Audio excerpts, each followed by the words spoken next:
Visyati, we're going to learn Shabbos Daf Tez Zayin. We're going to start the last two words at the bottom of Daf Tez Vav Amud Beis. We saw in the Gemara before that min ha-Torah glass vessels are not mekabel tumah. However, the Chachomim said that since there was some similarity between glass and earthenware, therefore the Chachomim were geyser that klei zchuchis are going to be tomei. That was the reasoning of Resh Lakish why the Chachomim said that klei zchuchis are tomei.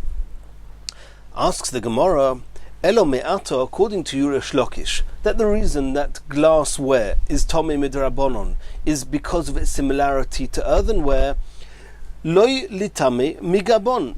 We know that there's all kalim. If something tomei, for example a sheretz or a person that touched a dead person, whatever the situation may be, touches a kli, then the kli becomes tomei. And there's no difference as to whether the tomei touched the outside of the kli or the inside of the kli. The exception to this rule is with earthenware kalim, where if one touches it inside the kli, it becomes tomei. But if a tomei touches outside an earthenware kli, it does not become tomei. So we would have thought that glass kalim also, if one touches it on the outside, it should be tohir, like earthenware kalim.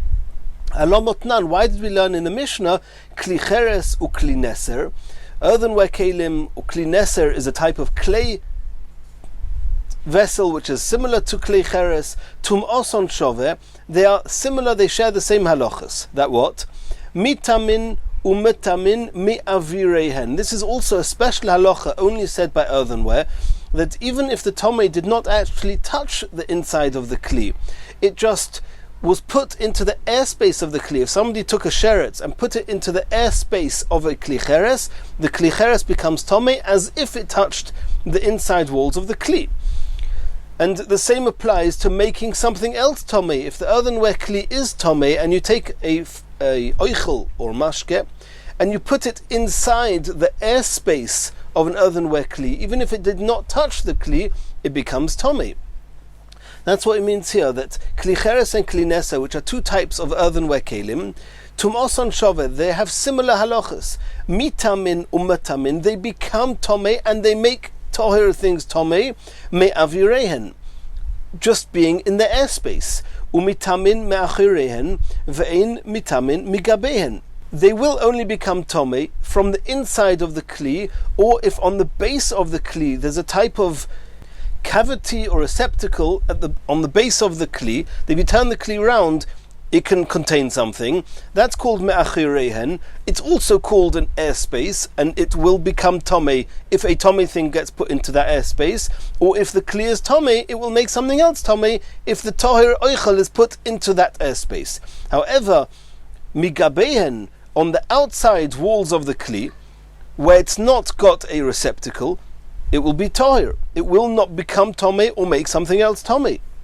Ve'ein mitamin migabem ushvirason metaroson, and in the case of a kli cheres, only breaking it, rendering it inusable, will make it tohir, and putting it into a mikveh will not make it tohir.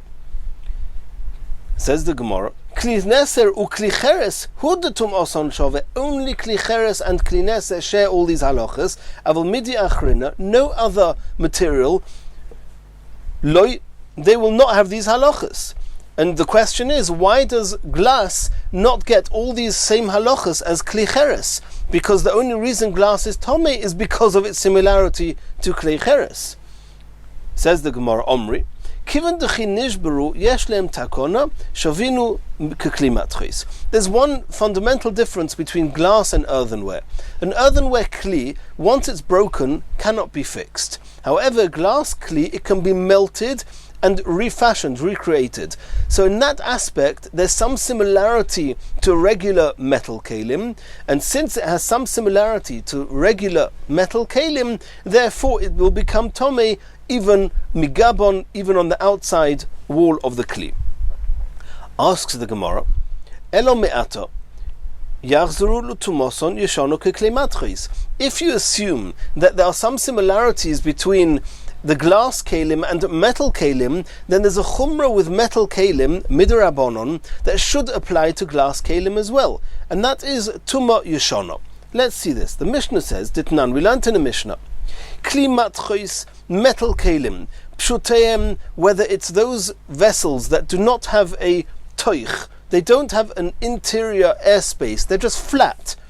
Umekablen, and those vessels, metal ones that do have an airspace, Tmeim, they can become Tomei. Nishbaru, if they get broken, Toharu, they become Tohir. Chozar va'oso mehen kelim, if after they become inusable, you repair them and you recreate those kelim, chozru l'tumoson yishona, then the Chachomim said, they will get back their original tumah and they'll be Tomei again, even though they got broken. All the while you did not put it into a mikvah, the tumah will come back. Whilst it's in a broken state, it will be tahir. Ve'ilu gabe klei zchuchis, regarding glass kelim, tnan, we learned in the Mishnah, kli eitz, wooden kelim, kli oir, leather kelim, made of skins, kli etzem, those made of bone, ukli zchuchis, and glass kelim, pshuteim tahirin, if they do not have an interior airspace, if they are flat, and they're used flat, they are tahir. Umekableim tameim, only if they have an interior airspace can they become tomei. Nishbaru, if any of these kelim became broken, inusable after they became tomei, taharu, they become tahir. Chazar v'asomem kelim, if afterwards you make them again into newly usable kelim, mekablim tuma mikanu la'aba, from now they can receive a new tuma. Mikanu la'aba in, only from now and on.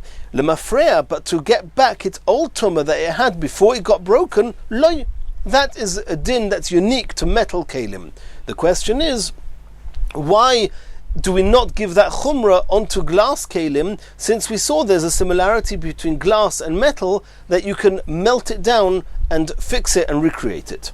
Says the Gemara, Tumas kli zchuchis d'Rabbanon. The whole concept of a glass kli being able to become tomei is only midrabanon, as we've seen on Daf Tezvav Amud Beis. V'tumei yeshana, the whole concept of a kli that got broken after it was tomei, and it became tahir while it was broken, that it gets back its tumah that it had before it got broken, d'Rabbanon is also only a rabbinical din. So, betuma doiraisa, in a case where there's metal kelim, where kelim that are mateches, that are metal, they receive tuma min ha-Torah, achisu b'Rabbanon tuma. The Chachomim imposed on it this chumrah of tuma yeshana. Betuma d'Rabbanon, however, with glass kelim, that the whole concept of tuma with these kelim is only midrabbanon. Loi achisu lo rabbanon tuma. The Rabbanon did not impose this new tuma called tuma yeshana onto these kelim. Continues the Gemara, pshutehen miholitami. At least the pshute klei zchuchis, those klei zchuchis that do not have an interior, they should at least share the same halachas as mateches, that they should become tomei. The pshute klei matchois, doiraiseninu. The pshutim of klei matchois is not a chumrah d'Rabbanon. The fact that a metal kli becomes tomei even if it does not have an interior airspace is min ha-Torah.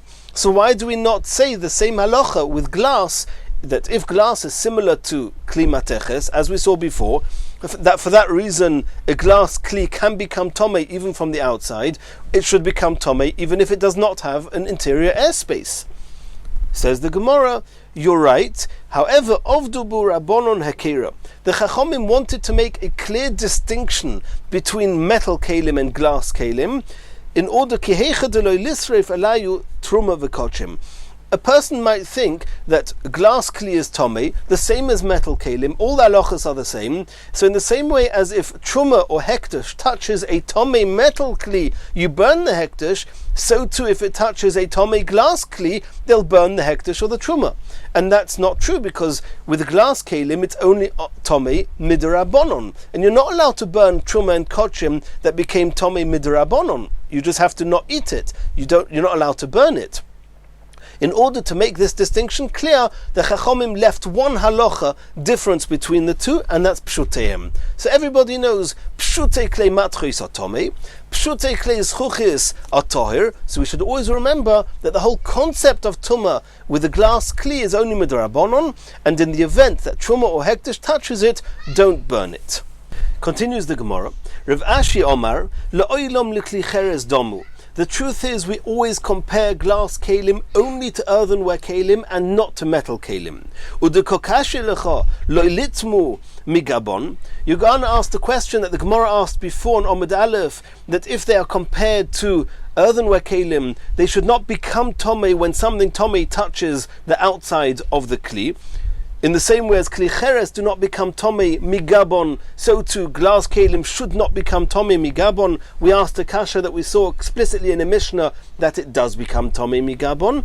Says the Gemara, yeah, I'll tell you why. Hoil v'nire toichoi kabaroi. Since a typical glass vessel is transparent, when you look at the outside of the kli, you see right into the inside.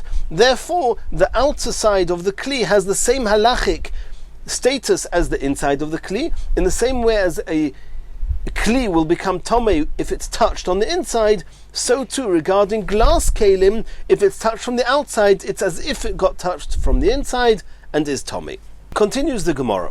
We saw before on Daf Yudalad Amud Beis in the Brisa, Shimon ben Shetach Tikein Ksuba Leisha. We explained that on Daf Yudalad Amud Beis. V'gozar tuma al kli matchis.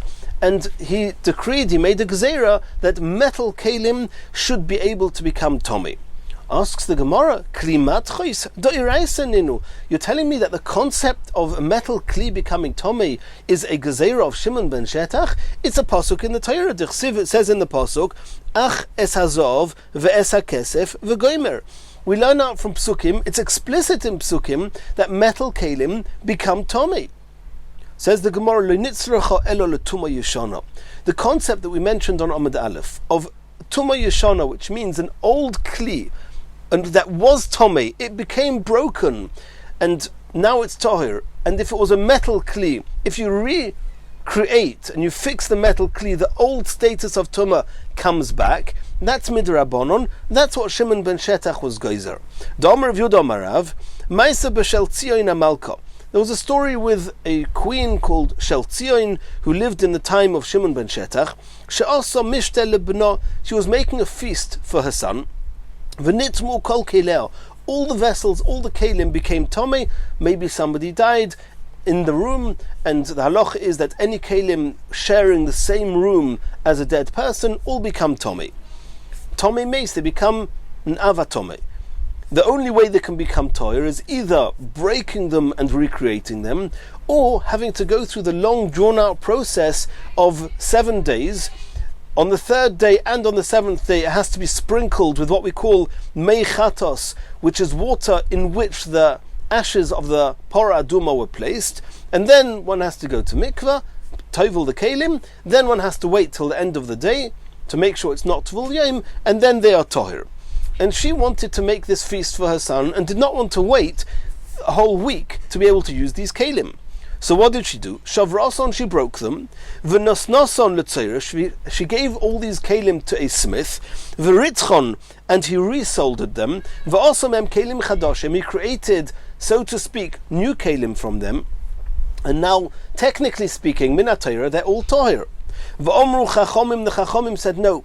Yachzaru l'tumason yeshana. They all retain and receive back the original tumas meis, and they have to go through the whole purification process of waiting the week and doing the sprinkling it with the water of the paraduma. Maitama, why did they make this gzeira? Mishum geder meichatos noguba. If people are going to be able to just make a hole at the bottom of the kli, resolder it, and it's tahir instantly, people are going to forget that there's a concept called paraduma, and that a tomei mace, kelim that became tomei because of a mace, they need to go through the process of the sprinkling on the third day, the seventh day, mikveh, etc. And in order to not lose the knowledge of these halachas, they said that you get the old tumah back. Says the Gemara,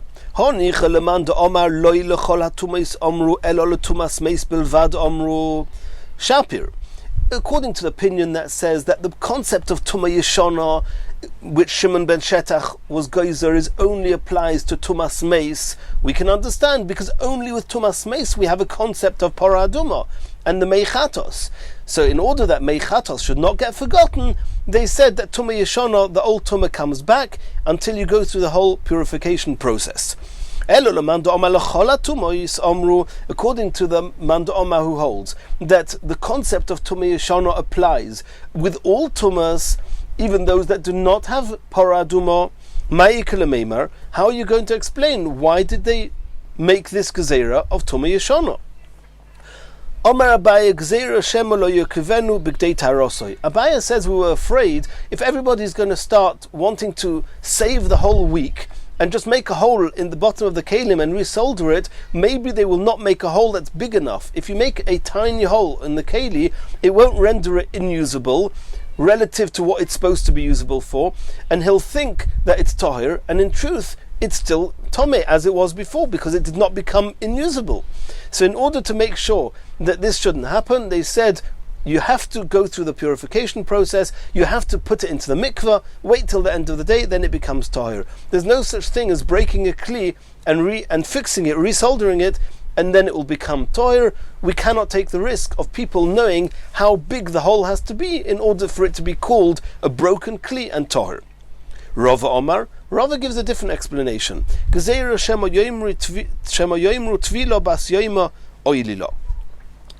says, in the case of regular tumah, you put it in the mikveh, you have to wait till the end of the day, only then it becomes tahir.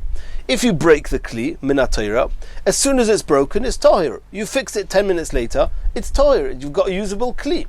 So somebody's going to see that this kli was tomei 10 minutes ago, and now you're using it for tairus. People are going to think that if you put it into the mikveh, you can use it straight away afterwards. They might not realize that in the meantime it got broken and fixed. And since people might make that mistake, we say we cannot take the risk. You always have to do the tevilah and then wait till the end of the day. Even if it got broken and you fixed the kli, it's the Tumah Yeshana comes back, put it in the mikveh, wait till the end of the day, and then it's tahir. My benayu, what's the halachic difference between Abaya's explanation and Rava's explanation? Says the Gemara, Ika benayu deritzfinu meratzef. If you didn't just make a hole in it, if you totally flattened the kli, and you made it, it's finished as a kli, and now it's more or less a brand new kli, that's going to be a difference between Abaya and Rava.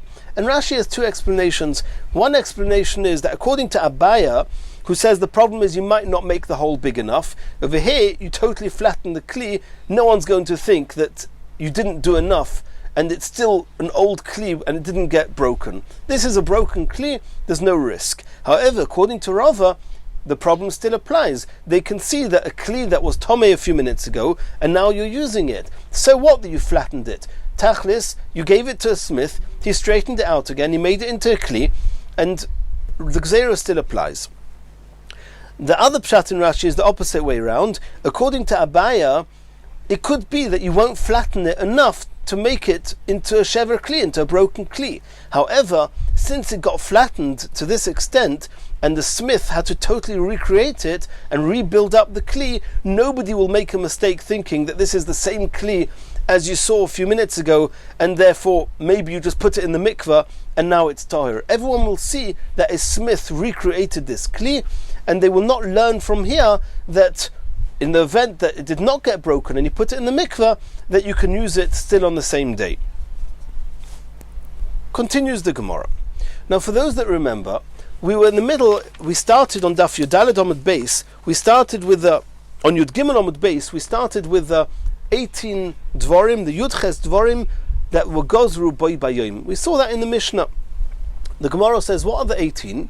The Gemara brought a Mishnah that started off with the Trumos, those things that Midrabanon render Truma as posel, as being a shlishi, if it's touched, and we saw the Mishnah there. It's a Mishnah in Zovim. Okay, so according to Rashi, as we've seen previously, Rashi says that 2 of the 18 things are in a Mishnah previously learnt in the Perek, which is how to delouse one's clothes and read with the light of a lamp. Another bunch, 8 or 9 of them were in that Mishnah. We're still short of a whole load to get to 18. So now the Gemara is coming back to the list of 18 and wants to know what are the rest of the things that they made the Gezerah in the attic of Hananya ben Chizkiah ben Gorin. Says the Gemara, V'idoch maihi, tell me another one of the 18 Dvorim. Says the Gemara, Ditnan, we learned in the Mishnah, Hameniach kelim tachas hatzinor. If a person had a pipe, a gutter, into which rainwater fell, from the gutter the water would get collected there and would flow down. How you have a gutter that's not itself considered a kli is something Rashi discusses, but either way we're assuming it's a gutter that's not got the status of a vessel, and therefore the rainwater flows through it and finds its way to the mikveh is kosher. However, if you put kelim, vessels, to collect the water coming off this pipe, and from those vessels the water then pours into the mikveh, it's called mayim she'uvim, and the mikveh will be possible. Hameniach kelim tachas hatzinor lekabil bahen mei geshomim.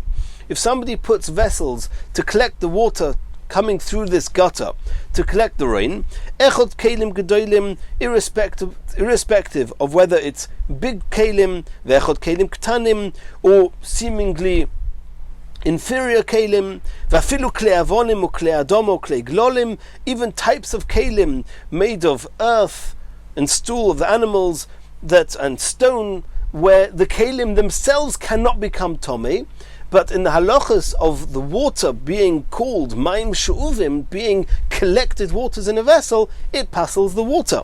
Poislin es hamikvah. Echod hamaniach, irrespective of whether you put this vessel under the gutter, ve'echod hashechech, or if you forgot the vessel under the gutter, it passels the mikvah. Divri b'shamai. B'shamai say that irrespective of whether you put it there or if you forgot it there, it's called she'uvim, it's called sha'uv, it's called collected in the vessel, and therefore it renders the water as being inusable for a mikvah. Beis Hillel matayrim b'shechech. Beis Hillel say, if you put the kli there, and that means you wanted the water to collect in there, then the water has a status of mayim she'uvim. But if you just forgot the kli there, and you didn't want the water to be collected there, it does not have the status of mayim she'uvim. Omer Reb Meir said, Nimnu v'robu Beis Shammai ol Beis Hillel. They counted and they saw that there were more people who hold like Beis Shammai than Beis Hillel, and therefore the halacha is like Beis Shammai, and this is one of the 18 dvarim which was counted and decided upon in the attic of Hananya ben Chizkiah ben Gorin. And we're carrying on the Mishnah.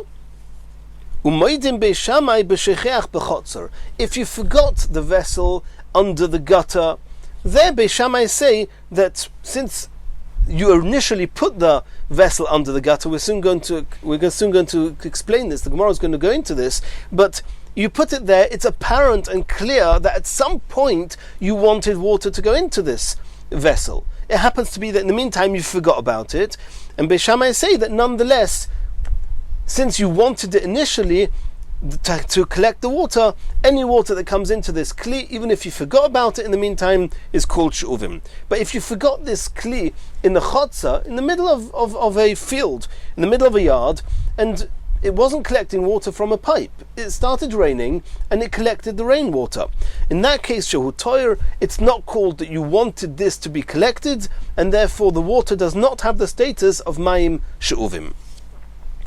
Omer Rabbi Yosi. Rabbi Yosi argues with what Reb Meir said. Reb Meir said that Nimnu v'Rabu, and this is one of the Yudches Dvarim, that everybody agreed that the halacha is like Beis Shammai. Rabbi Yosi says no, Adayin Machlokas b'mkoimo imedes. This is not one of those arguments where everybody agreed that more people held like Beis Shammai and therefore the halacha was like them, and we're back to an original status quo of a Machlokas Beis Shammai and Beis Hillel, and the halacha is like Beis Hillel, not like Beis Shammai.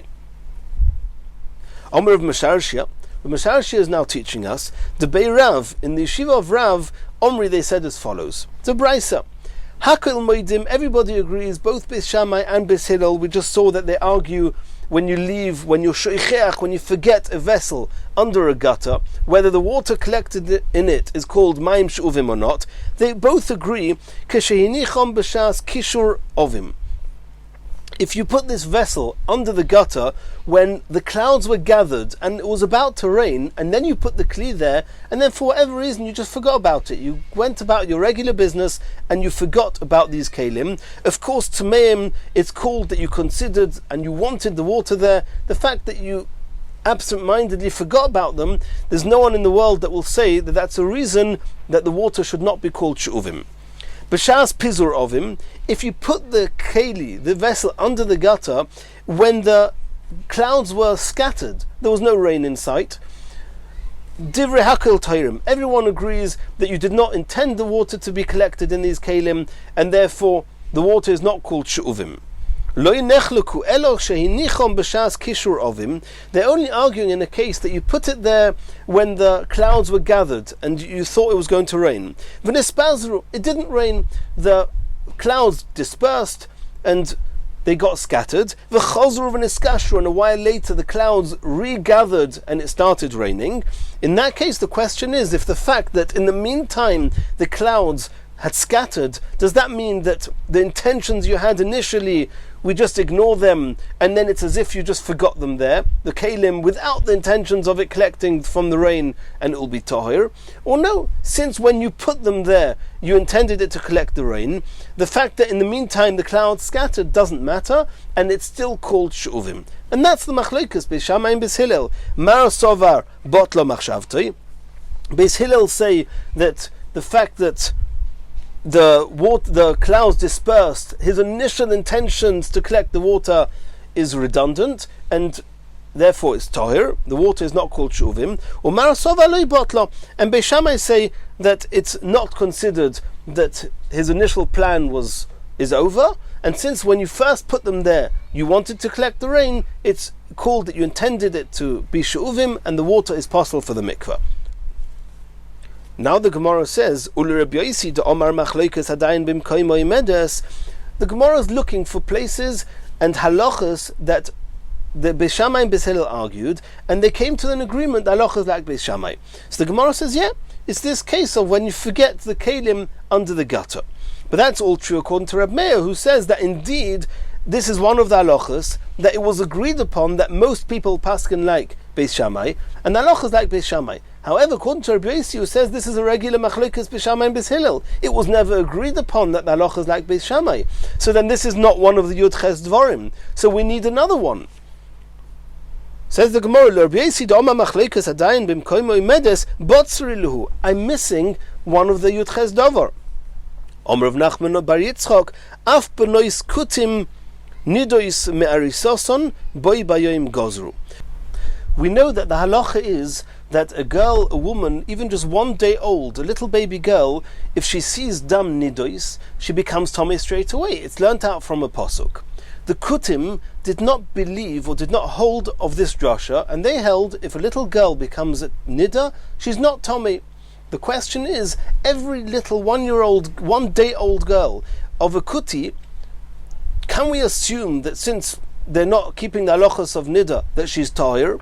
Or do we say no? Maybe she's tomei, and maybe she saw dam, and the only reason that she's acting as if she's tahir is because they don't believe in these halachas, and we have to assume that she's tomei, like with every nida.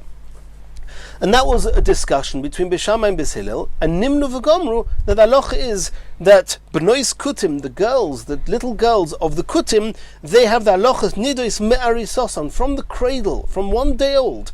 We have to treat them as if they are tomei nida, and boi bayim gozru, this is one of the things that they were geyser on this day in the attic of Hananiah ben Chizkiah ben Gorin. And in Mirz Hashem, in the next shir, we're going to continue on our search for the rest of the 18 Dvarim.